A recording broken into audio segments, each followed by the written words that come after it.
नमस्कार दोस्तों। आज हम बात करेंगे कर्मचारियों के लिए जो स्पेशल पैकेज लाया गया है एलटीसी के संदर्भ में।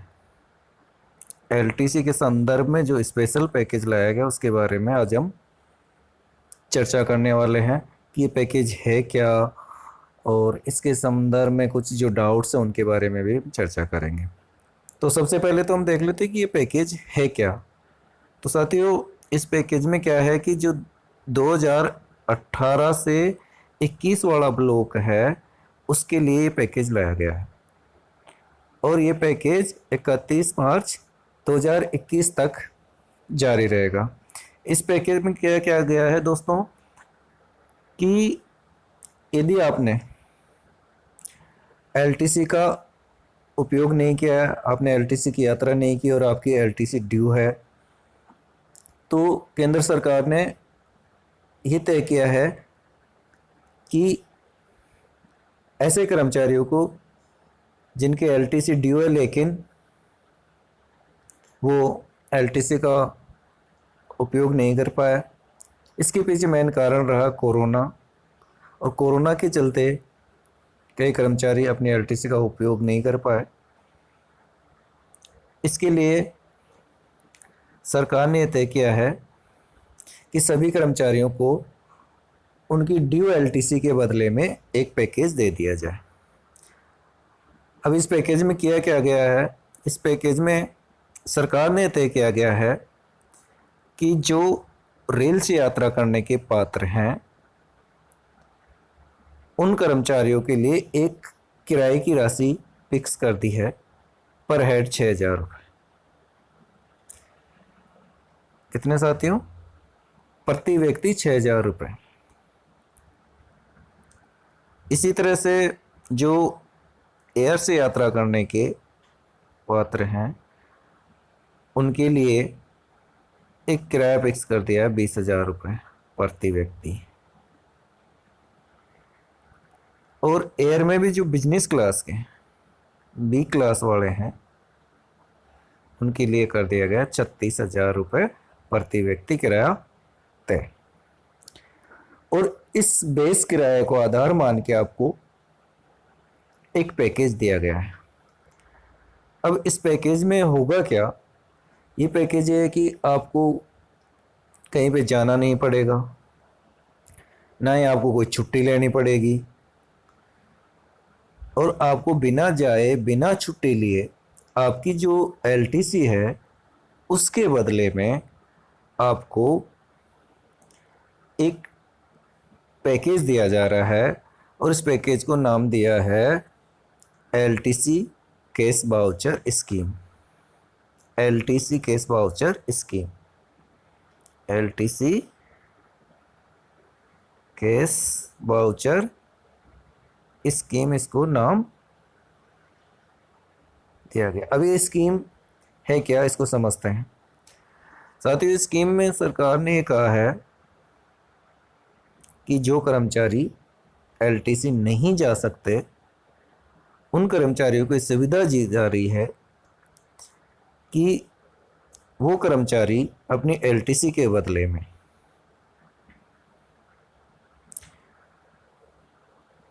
इस पैकेज का लाभ ले सकते हैं।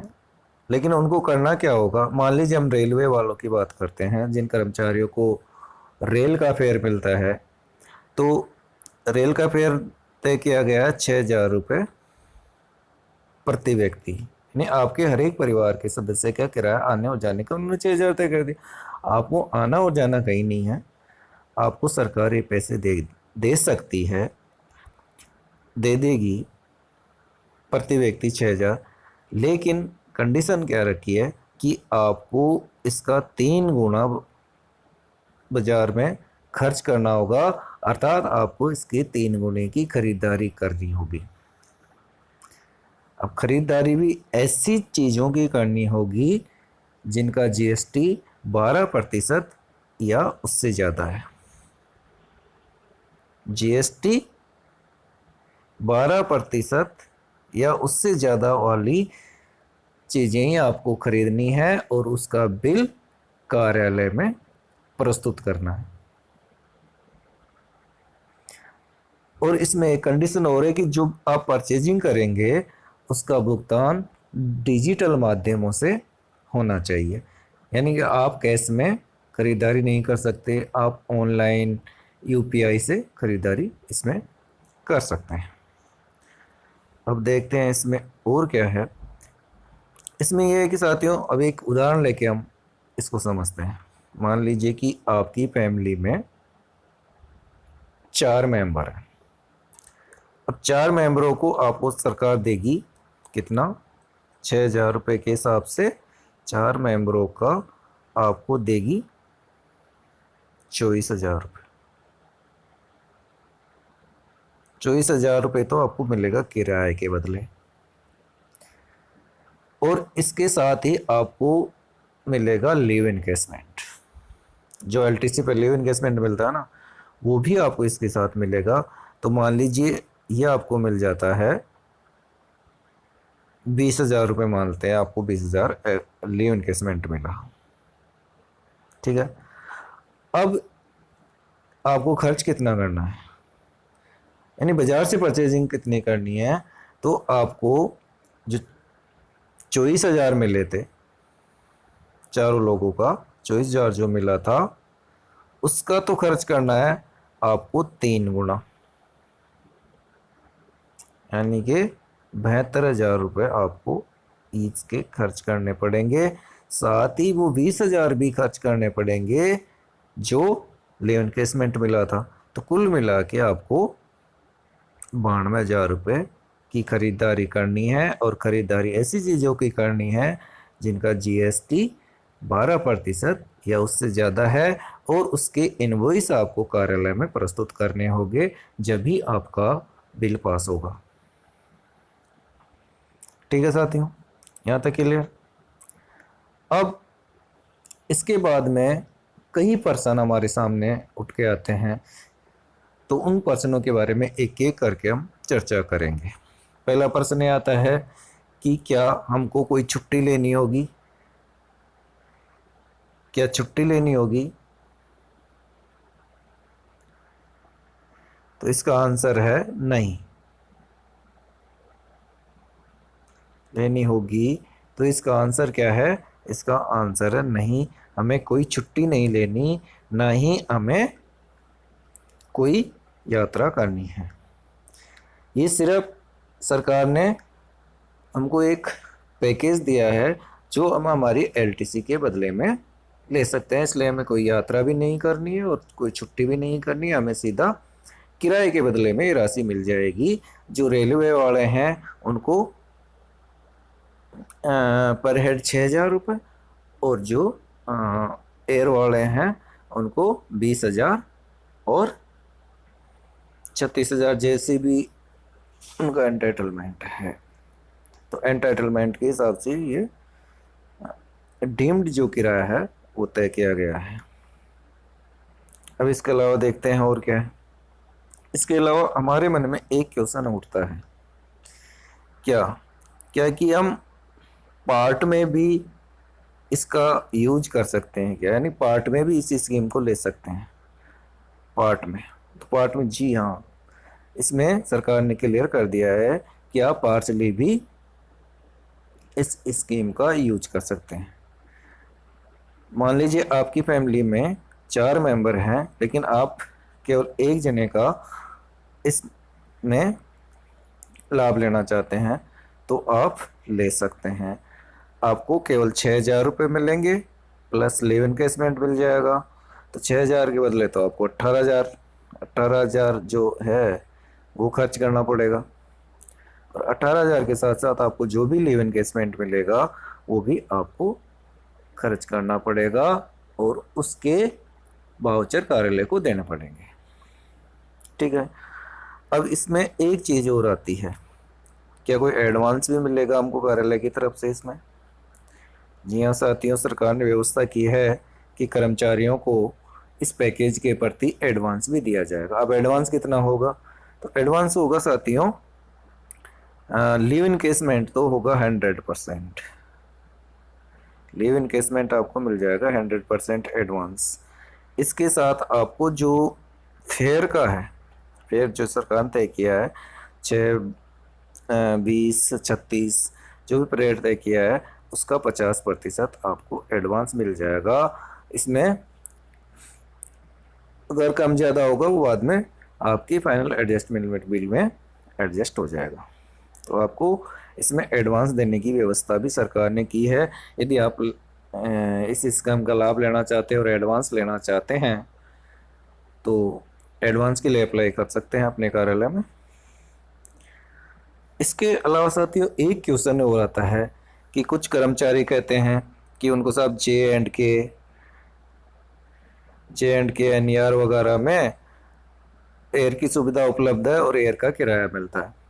लेकिन साथियों इसमें सरकार ने स्पष्ट कर दिया गया है कि ये पैकेज लेने वालों को केवल नॉर्मल एलिजिबिलिटी का किराया मिलेगा। उनका जो नॉर्मल एंटाइटलमेंट है वो किराया मिलेगा। यदि आपको मान लीजिए जम्मू कश्मीर जाने के लिए केवल स्पेशल पैकेज के तहत, यानी जो रिलैक्सेशन मिला हुआ है स्पेशल उसके तहत एयर का मिलता है, परंतु आपको नॉर्मल रेलवे का ही मिलता है, तो आपको इस स्कीम में भी रेलवे का ही दिया जाएगा। जम्मू और कश्मीर की यहाँ कोई बात नहीं है और उसको बीच में लाने की ज़रूरत नहीं है। केवल आप ये समझिए कि जो भी आपका नॉर्मल फेयर था वही मिलेगा, ठीक है। इसके अलावा एक चीज़ और आती है कि क्या हम अपने या अपने पति पत्नी जो भी हैं उसके क्रेडिट कार्ड से भी खरीदारी करके बिल दे सकते हैं क्या? जी हाँ, बिल्कुल आप दे सकते हैं, लेकिन जो इनवॉइस है वो आपके नाम से होना चाहिए, इनवॉइस कर्मचारी के नाम से होना चाहिए। इसके अलावा एक क्वेश्चन और आता है कि क्या हम हमारे घर के इंटीरियर परचेज कर सकते हैं क्या? इंटीरियर परचेज कर सकते हैं क्या? बिल्कुल कर सकते हैं। इंटीरियर परचेज ही नहीं कर सकते, आप अपने घर के बिल भी जमा करा सकते हैं या और कोई सुविधा भी ले सकते हैं। मैं तो ये कहूँगा बल्कि कि यदि आपके बच्चों की कोचिंग की फीस में यदि 12% या उससे ज़्यादा जीएसटी लगती है तो आप उनकी फीस भी जमा करा सकते हैं। आप अपने बिजली टेलीफोन की बिल भी जमा करा सकते हैं यदि उनमें जीएसटी 12% से ज़्यादा लगती है तो। इसके साथ ही एक क्वेश्चन ये होता है कि हमें एक ही चीज़ खरीदनी है या कई सारी चीज़ें खरीद सकते हैं? जी हाँ, आप मल्टीपल खरीदारी कर सकते हैं, मल्टीपल वाउचर दे सकते हैं। लेकिन सरकार ने ये स्पष्ट किया है कि कोशिश ये करनी चाहिए कि जितने कम हो सके उतने वाउचर कार्यालय में पेश करें ताकि कार्यालय को आसानी रहे। तो मेरा भी यही सुझाव है कि कम से कम बिल आप कार्यालय में पेश करें ताकि कार्यालय को भी असुविधा ना हो और आपको भी असुविधा ना हो। अब और भी कई सवाल सामने आते हैं, जैसे एक सवाल ये आता है कि यदि हमने किसी चीज़ का ऑर्डर तो कर दिया लेकिन वो समय पे नहीं आई, यानी ये स्कीम तो हमारी कब तक है? स्कीम हमारी है 31/3/2021 तक। अब मान लीजिए आपने मार्च में कोई सामान ऑर्डर किया लेकिन आपके पास वो डिलीवरी नहीं आई और अप्रैल में डिलीवरी आ रही है, तो इसके संदर्भ में सरकार ने ये स्पष्ट किया है कि आपका बिल जो है, आपका जो केस मेमो है या इनवॉइस है वो 31 मार्च से पहले का होना चाहिए और 31 मार्च तक आपका सारा सेटलमेंट हो जाना चाहिए। तो इस चीज़ को साथियों आप ध्यान रखना। अब एक क्वेश्चन उभर कर आता है, हमारे जो न्यू रिक्रूटीज यानी नए कर्मचारी हैं, न्यू एम्प्लॉयज़ हैं, न्यू एम्प्लॉयज़ को जिनको 3 साल तक हर वर्ष होम टाउन एलटीसी मिलती है और चौथे साल ऑल इंडिया एलटीसी मिलती है, वो कर्मचारी क्या कर सकते हैं। तो साथियों, उन कर्मचारियों के लिए ये कहा गया है कि वो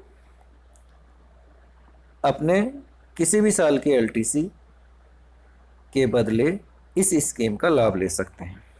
चाहे वो 2020 में ले रहे हैं तो 20 की के बदले ले लें, और 21 में ले रहे हैं, 31 मार्च से पहले लेनी है, 21 में ले रहे हैं तो 2021 वाला बेनिफिट ले ले, चाहे वो ऑल इंडिया हो चाहे वो होम टाउन हो, इससे कोई फर्क नहीं पड़ेगा। इसके अलावा भी और भी कोई क्वेश्चन आपके मन में यदि उठ रहे हो तो आप कमेंट कर सकते हैं और जानकारी ले सकते हैं। साथियों, मैं कोई बहुत ज़्यादा मान एक्सपर्ट नहीं हूँ, इसमें मैं कोई कुछ गलत बता रहा हूँ तो भी आप कमेंट करके बताइए। मैं पूरी कोशिश करता हूँ रूल को पढ़ने की, आपको समझाने की। और साथ ही मेरा निवेदन है कि कई समय से मैं वीडियो लेके नहीं आ पाया था किसी कारणवश, लेकिन अब डेली इस पे आपकी कर्मचारी संबंधी जो भी नई नई जानकारी आएगी उनके लिए इस चैनल पे अपलोड होती रहेगी। तो इस चैनल को एक बार आप सब्सक्राइब जरूर करें, और इसमें कुछ भी आपको जानकारी मिली हो तो इस वीडियो को लाइक और शेयर जरूर कर दें, ताकि अधिक से अधिक हमारे कर्मचारी साथियों को फायदा हो सके। क्योंकि कई हमारे कर्मचारी साथी इतने पढ़े लिखे नहीं हैं कि वो रूल्स और रेगुलेशंस को समझ सके, और वो कई बार परेशान होते रहते हैं कि आखिर ये है क्या, उनको कोई बताने वाला नहीं होता। इसीलिए मैंने कोशिश की है कि सभी कर्मचारी साथियों के पास अधिक से अधिक मात्रा में ये वीडियो पहुंचे और उनको इस संबंध में जानकारी मिल सके। तो साथियों, इस संबंध में यदि आपको कोई और कुछ पूछना हो तो कमेंट में डालिए, फिर मैं आपको दोबारा वीडियो बना के और पेश कर दूंगा। साथियों, आप जानते हैं कि अभी संसाधनों की कमी होने के कारण मैं स्पेशल टाइप की वीडियो नहीं बना पा रहा हूँ, लेकिन आपको नॉलेजफुल वीडियो जरूर मिलेंगे। यदि आपका साथ रहा तो मैं इस काम को आगे बढ़ाऊंगा और अच्छी तरीके से बहुत अच्छी वीडियो बना के आपके सामने आएंगे। धन्यवाद साथियों, जय हिंद, नमस्कार।